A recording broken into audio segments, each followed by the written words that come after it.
এয়া কিছু ভগৱানৰ আশীৰ্বাদহে বিচাৰিছোঁ। আৰু ল'ৰা ছোৱালীয়ে কৰ্ম কৰিব লাগিব আৰু কিতাপখনত মনোযোগেৰে পঢ়া শুনাত লাগিব লাগিব। কিন্তু এইটো নিয়ম কৰিলে যে নপঢ়িলেই হ'ব তেনে কথা নহয়।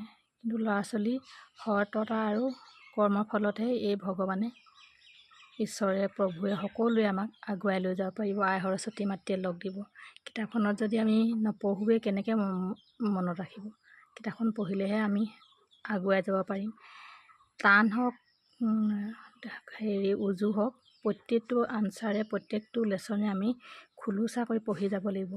তেতিয়াহে আমি জীৱনৰ উন্নতি জখলাডালত ধৰিব পাৰিম। তাৰে কামনা কৰিছোঁ তোমালোকক সকলোকে।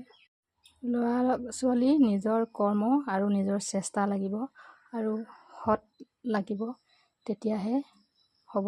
এই নিয়মটো কৰিয়ে যে নপঢ়িলেও হ'ব তেনেকুৱা নহয়, আপোনালোকে ভুল নুবুজিব আকৌ।